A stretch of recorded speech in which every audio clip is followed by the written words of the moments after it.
आज हम लोग सेट 3 स्टार्ट करेंगे और सेट 3 में जितना क्वेश्चंस हो पाएगा वो सारा आप कर लोगे, ठीक है।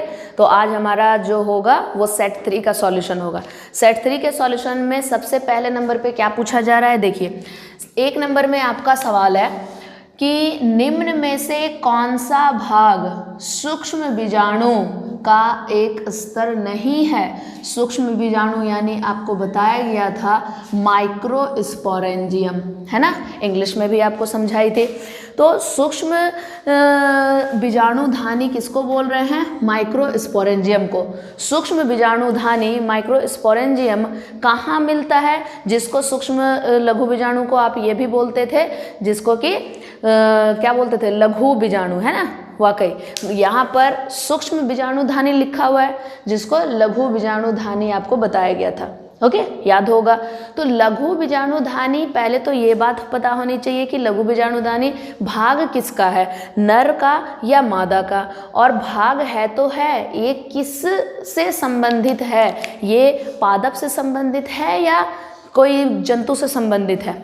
तो पहली चीज़ आपको ये बता दूं कि माइक्रोस्पोरेंजियम ये आपको पादप में समझाया गया था, और जो आवृत बीजी पादप होते हैं यानी जिसमें पुष्प आता है, पुष्प आने वाले जो भी पादप होते हैं उसमें आपको बताया गया था कि पुष्प में नर भाग होता है। नर भाग को हम लोग क्या बोलते हैं, पुंकेसर। पुंकेसर में परागकोश होता है। उस परागकोश की जब आप अनुदैर्घ्य काट करते हो तो उस काट करने से आपको एक चतुष्कोणीय आकृति दिखाई देती है। तो चतुष्कोणीय आकृति कैसी दिखाई दे रही थी, इस तरह से आपको बताया गया था, शायद आपको याद हो। तो ये जो आकृति है चतुष्कोणीय आकृति, ऐसी आकृति को ही हम लोग क्या बोल रहे हैं, बीजाणुधानी। कौन से बीजाणुधानी, सूक्ष्म बीजाणुधानी, माइक्रोस्पोरेंजियम। ओके, जब आप परागकोश को इस तरह से अनुदैर्घ्य काटोगे तो ऊपर से जब देखोगे तो कुछ ऐसा दिखाई देगा। अब इसमें आपको एक और बात बताई गई थी कि ये जो आकृति आपको दिख रही है इसमें कोशिकाओं का आवरण है, ठीक है, कोशिकाओं के ढेर सारे परत है। उसमें सबसे बाहरी परत, ये जो है ना सबसे बाहरी परत को क्या बोलते हैं, एपिडर्मिस। उसके भीतर वाले परत को क्या बोलेंगे, एंडोस्थीसियम यानी अंतस्थीसियम। उसके बाद ये जो आप जितने भी गोल गोल देख रहे हो ये क्या है, परागकोश है, यानी पराग के कोष्ठक है। तो ये पराग कोष्ठक के अंदर भी यहाँ पर होती है कोशिकाएं, जिसको टैपिटम कहते हैं, ठीक है, आपको सिर्फ याद दिला दे रही हूँ। तो सबसे बाहर वाला हो गया एपिडर्मिस, उसके भीतर वाला एंडोस्थीसियम, ये हो गया टैपिटम। और इन एंडोस्थीसियम और टैपिटम के बीच में ये जो खाली जगह देख रहे हो, ये खाली जगह नहीं है, उसमें भी कोशिकाएं भरी है, तो उसको मिडिल लेयर, मध्य परत कहते हैं, ठीक है। तो ये हो गए सबसे बाहर वाले परत एपिडर्मिस, उसके भीतर वाले अंतस्थीसियम, मध्य परत और ये टैपिटम। ये 4 परत आपको बताया गया था, ठीक है। अब आपका आसान हो गया जवाब देना। जवाब क्या होगा इसका, सीधा सा सवाल है कि निम्न में से कौन सा भाग सूक्ष्म बीजाणुधानी यानी लघु बीजाणुधानी का एक स्तर नहीं है। तो आपका ऑप्शन दिया हुआ है एंडोस्थीसियम यानी अंतस्थीसियम, एपिडर्मिस, मिडिल लेयर यानी मध्य परत और आउटर लेयर। कौन सा भाग नहीं होगा, very good, option D outer layer. ये आपका सही जवाब हो गया, क्योंकि अभी मैं तुरंत रिपीट की, इसमें 4 परत और चारों परत का नाम मैं आपको बताई, जिसमें कि आउटर लेयर का नाम कहीं आया ही नहीं, ठीक है। तो ऑप्शन डी आपका सही जवाब हो गया। क्लियर। चलिए अगला सवाल देखिए क्या है। सवाल नंबर 2, दूसरे नंबर सवाल में क्या पूछा जा रहा है, what is the main function of tapetum, यानी टैपिटम का मुख्य कार्य क्या है, ठीक है, मुख्य कार्य पूछा जा रहा है टैपिटम का। अब बात आती है कि टैपिटम का कार्य अगर देखा जाए तो यहाँ क्या क्या ऑप्शन में दिया हुआ है, प्रोटेक्शन यानी सुरक्षा का, पोषण का, स्राव का या सभी। तो जो टैपिटम का कार्य है ना, आपको अच्छे तरीके से पता है, क्लासेस में भी समझाई थी। ये एक परत है तो एक आवरण परत तो है ही, सुरक्षा परत, और ये न्यूट्रिशन, पोषण भी प्रदान करता है वो सूक्ष्म कण को, सूक्ष्म बीजाणु को बनने के लिए, ठीक है। और जहाँ स्राव की बात हो रही है, स्राव यानी एक खास प्रकार का ये एंजाइम भी निकालता है जिसके मदद से ये जो पराग कण बनने वाला है वो सही ढंग से बन पाता है, ठीक है। तो अब बात यहाँ पर आती है कि ये जो सुरक्षा का भी ये कार्य कर रहा है, पोषण का भी कार्य कर रहा है और स्राव का भी कार्य कर रहा है, ये तीनों के तीनों फंक्शन है, तीनों के तीनों कार्य कर रहे हैं टैपिटम। लेकिन यहाँ पे आपको मुख्य कार्य पूछा जा रहा है, तो आपको क्या लगता है क्या जवाब होगा? ऑप्शन आपका क्या दिया हुआ है, उस हिसाब से जवाब क्या होगा? तो अभी चलिए मैं बता दूं आपको, ऑप्शन डी होगा, सबके सब होंगे। अब कैसे होंगे? सबके सब कार्य हैं और सबके सब इसके मुख्य कार्य भी हैं, ठीक है। क्योंकि इसमें से अगर आप कोई भी एक चुनते हो, मान लो कि आपको लगता है पोषण, क्योंकि क्लासेस में आपको मुख्य तौर पे इस पर फोकस कराया गया था कि पोषण प्रदान करता है, ठीक है, पोषण प्रदान तो कर ही रहा है, और आपका सवाल भी यहाँ पर वैसा ही है, ये कार्य नहीं पूछ के मुख्य कार्य बोल रहा है, ठीक है। तो उस हिसाब से हो सकता है इसमें से कोई एक हो, लेकिन ऐसी बात नहीं है, सबके सब मुख्य कार्य हैं इसके। कोई भी इसमें से एक कार्य नहीं होगा तो जो इसके भीतर प्रक्रिया चल रही है लघु बीजाणु बनने की वो संपन्न नहीं होगी। सबके सब कार्य इसमें से मुख्य ही हैं।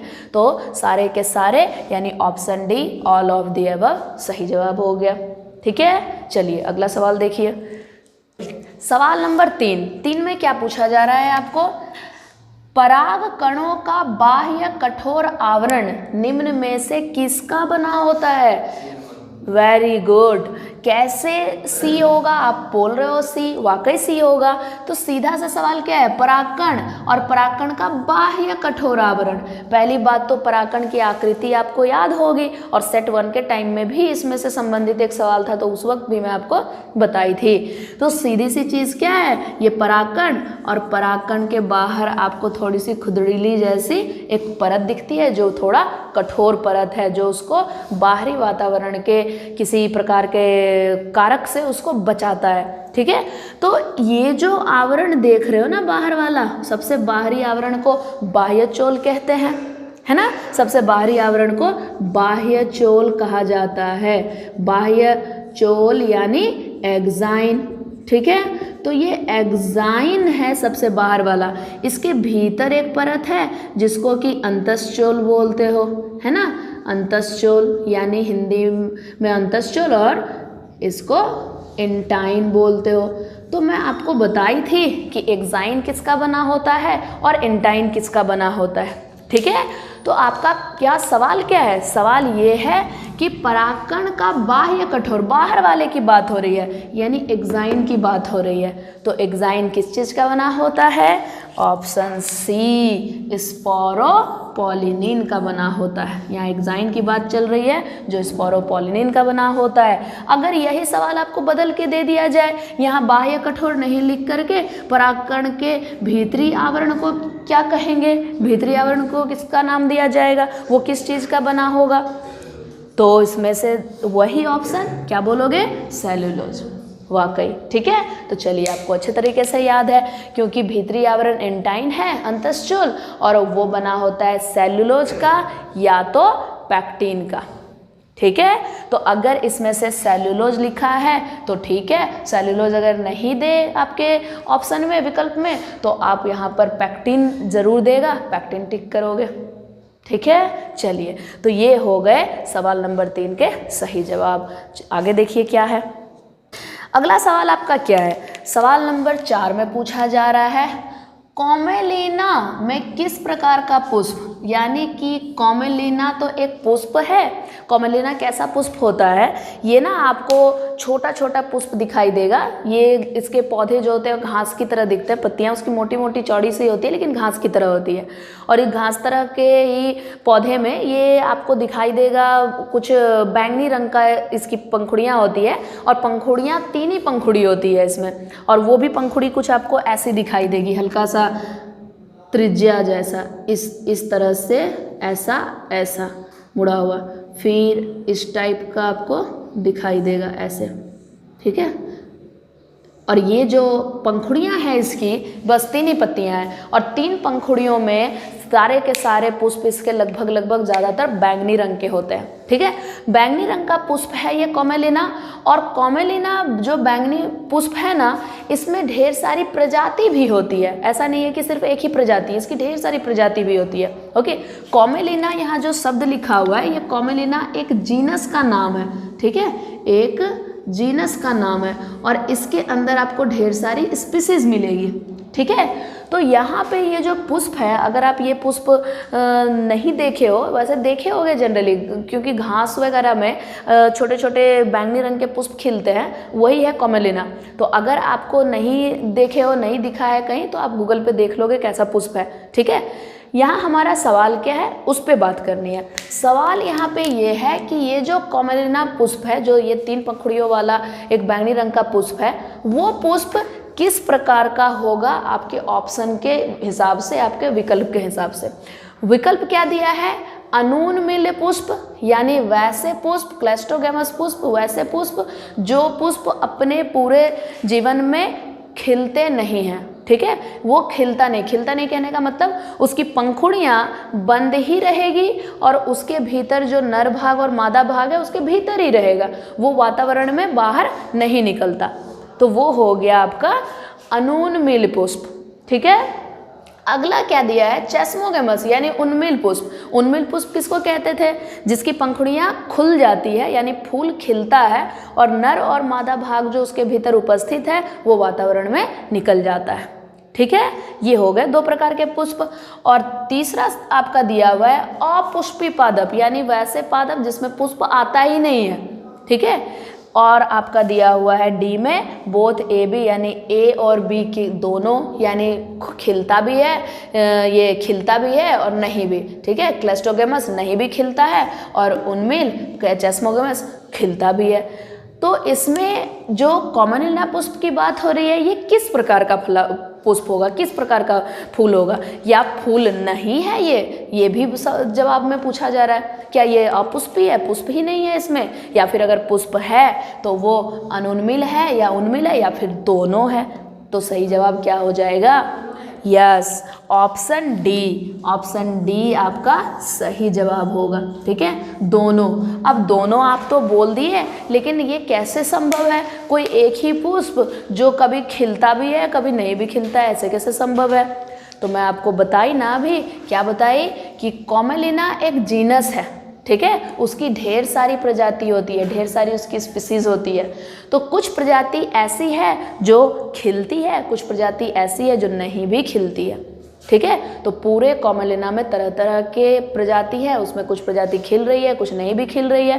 तो मिला करके हो गया कि दोनों ही होगा, क्लेस्टोगेमस भी और चेस्मोगेमस भी। तो दोनों मिला करके एक ऑप्शन बना दिया गया है डी, ठीक है। तो ये आपका हो गया सही जवाब, ओके। चलिए अगला सवाल देखिए, सवाल नंबर 5 नंबर में क्या पूछा जा रहा है, देखिए 5 नंबर में पूछा जा रहा है सर्टोली कोशिकाओं का एक प्रमुख कार्य आपको बताना है कि सर्टोली की कोशिका क्या करती है, ठीक है।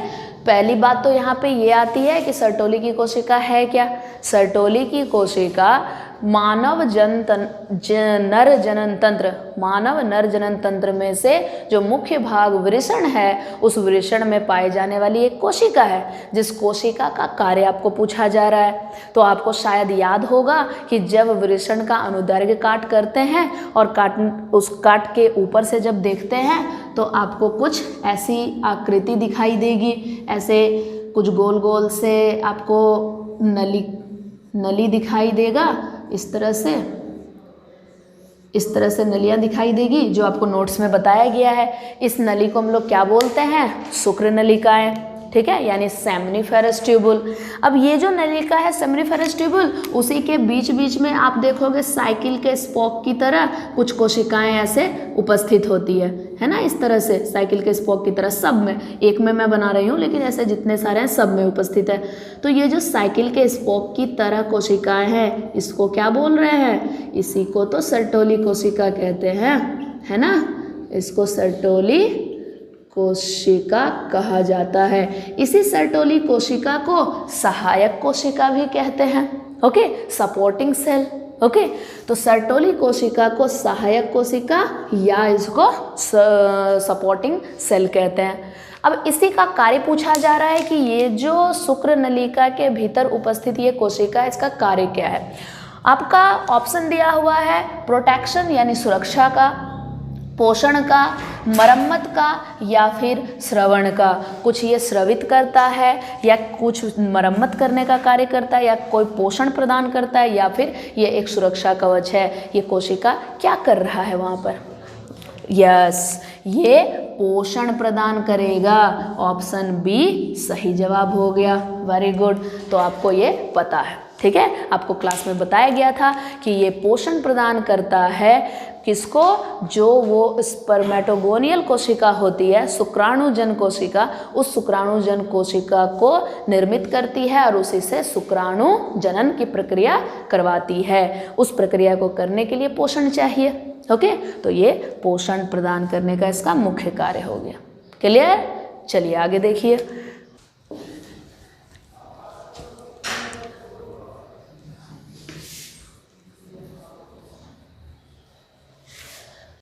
सवाल नंबर 7 में आपका बहुत सीधा सा सवाल है कि डायफ्राम, गर्भाशय ग्रीवा टोपी और वॉल्ट ये किसके उदाहरण हैं। ये आपका जो चैप्टर है रिप्रोडक्टिव हेल्थ, जनन स्वास्थ्य से ये आपका सवाल है और पूछा जा रहा है कि ये सारे जो तत्व ये लिखे पड़े हैं यहाँ पर कि डायफ्राम क्या होता है, सर्विकल कैप और वॉल्ट ये क्या चीज़ है, किसका उदाहरण है। इसमें से जो आपका ऑप्शन दिया हुआ है, इस ऑप्शन में से, इस विकल्प में से ये किसका उदाहरण होगा। तो इसमें शल्य क्रिया विधि यानी सर्जिकल मेथड, ये प्राकृतिक विधि होती है, नेचुरल मेथड, रोध विधि, बैरियर मेथड या केमिकल मेथड, रासायनिक विधि। बिल्कुल, वाकई the answer will be C, barrier method, ये रोध विधि है। आपको पहले भी बताया गया था कि कंट्रासेप्शन यानी बर्थ कंट्रोल, ये जो है ना, यानी जनन नियंत्रण को करने के लिए बहुत सारे मेथड हैं, वो सारे मेथड, सारे तरीके यहाँ पे लिखे हुए हैं। तो उसमें से ये जो जनन कंट्रोल करने के लिए, जनन को नियंत्रित करने के लिए ये सब का इस्तेमाल जो किया जाता है वो किसका उदाहरण है, तो वो हो गया बैरियर मेथड का, ये रोध विधि है। सवाल नंबर 7 खत्म। चलिए आगे देखिए। आपका सवाल 8 में क्या पूछा जा रहा है वो देखिए। 8 नंबर सवाल, what is the genotypic ratio of monohybrid cross. एकल संकर यानी एक संकर में जीनोटाइप का अनुपात, जीनोटाइप का अनुपात आपको पूछा जा रहा है। ठीक है, यहाँ पर ध्यान दोगे, यहाँ फिनोटाइप और जीनोटाइप में कंफ्यूज मत कर जाना आप लोग। ठीक है, यहाँ पे आपका सवाल है जीनोटाइप। जीनोटाइप कहने का मतलब कि उसके जीन को देख करके उसकी जो एक अनुपात तैयार होती है, और फिनोटाइप यानी कि आगे चल के वो क्या बनेगा, उसमें कौन से लक्षण दिखेंगे, वो बोलते हो फिनोटाइप। तो यहाँ पे आगे चल के वो क्या बनने वाला है, उसकी पीढ़ी जो तैयार होगी वो क्या तैयार होगी, उसमें कौन से लक्षण दिखेंगे, उसकी बात नहीं हो रही है। किस तरह के जीन तैयार होंगे उसकी बात हो रही है। तो अगर एक संकर क्रॉस हो रहा है, मोनोहाइब्रिड क्रॉस करा रहे हो, तो फिर ये जीनोटाइप अनुपात क्या हो जाएगा, 1:1, 3:1, 9:3:1 या 9:6:1। क्या हो जाएगा option? Option B is wrong answer, option A is the right answer. ठीक है, ऑप्शन बी अगर आप बोल रहे हो तो ऑप्शन बी 3:1 ये फिनोटाइपिक रेशियो है जो आपको बताता है कि कौन से लक्षण होंगे। जैसे कि मेंडल के दूसरी पीढ़ी में क्या क्या मिला था, इस तरीके से 4 आपको मेंबर मिले थे, यही मिला था ना। तो ये जो आप देख रहे हो, ये जो 4 मिला है, अभी ये आगे चल के क्या बनेगा उसको छोड़िए, अभी जीन को देखना है। तो जीन को देखेंगे तो 2 कैपिटल टी वाला तो एक ही मिल रहा है और कहीं नहीं है। एक कैपिटल टी और एक, कहने का मतलब ये प्योर टॉल है, शुद्ध लंबा पौधा है, और ये संकर लंबा पौधा है। ये मुझे बाद में पता चलेगा, अभी तो सिर्फ हमें इसका क्या लेटर है, क्या इसमें अक्षर लिखा है उसको देखना है। ठीक है, तो ये दोनों टीटी वाला, कैपिटल टीटी वाला कहीं नहीं है, एक ही है। कैपिटल टी स्मॉल टी वाला 2 है और स्मॉल टी वाला 1 है। तो ये जीनोटाइप हो गए, आपको वही अनुपात पूछा जा रहा है। ठीक है, लेकिन अगर पूछेंगे कि ये आगे चल के क्या बनेगा, तो ये लंबा पौधा बनेगा। आगे चल के ये दोनों क्या बनेगा, ये भी लंबा बनेगा। तो ये लंबा इसका लक्षण हो गया। तो लंबा बनेगा तो 3 लंबा बन रहा है और 1 बौना बन रहा है। तो ये लक्षण पता लग गया कि क्या बनेगा, तो ये हुआ फिनोटिपिक। और ये आप सिर्फ देख रहे हो कि ये कैसा कैसा दिख रहा है, तो वो हो गए जीनोटिपिक, जीन के आधार पर। क्लियर? तो इस वजह से सवाल आपका 8 का ए सही जवाब हो गया। 1:2:1, 1:2:1। क्लियर? अगला सवाल देखिए, सवाल नंबर 9 नंबर सवाल में क्या पूछा जा रहा है, बहुत सीधा सा सवाल है। GIFT, GIFT का पूर्ण नाम आपको बताना है कि ये जो चारों दिया हुआ है इसमें से सही फुल फॉर्म, सही इसका पूरा नाम क्या होगा। और इसमें समझाने जैसी कुछ चीज़ ही नहीं है, सब आपको क्लास में बताया गया है। ये पहले तो ये पता हो जाना चाहिए कि GIFT ये सब है क्या। ये भी आपके जनन स्वास्थ्य से संबंधित ही सवाल है, ठीक है। जब इनफर्टिलिटी यानी बांध्यता हो जाती है किसी जोड़े में, यानी कि जो बच्चे जनित नहीं कर पाता है, तो उसके बच्चे जनन के लिए बहुत सारे अपने अपने तरीके हैं। उसी तरीक़ों में IVF एक मुख्य मेथड है जिसको कि इन विट्रो फर्टिलाइजेशन कहते हो। तो उसी IVF के ये सारे तरीके हैं, GIFT, ZIFT, IUT, ICSH, है ना। ये सब अलग अलग, ICSH नहीं, ICSI, ओके। तो ये सब अलग अलग ढंग के तरीके हैं। क्या क्या तरीके हो गए, GIFT, ZIFT, IUT, artificial insemination, कृत्रिम विसेचन जिसको बोलते हो। तो ये सारे तरीके हैं बच्चे जनित करने के IVF तरीके से। अब बात आती है कि GIFT का फुल फॉर्म क्या होगा। मैं जैसे अभी शॉर्टकट में सब बताई ना, IUT, ZIFT, तो ये शॉर्ट फॉर्म हुआ, इसी का तो पूर्ण नाम बताना है। उसमें से एक का पूर्ण नाम आपको पूछा जा रहा है GIFT का।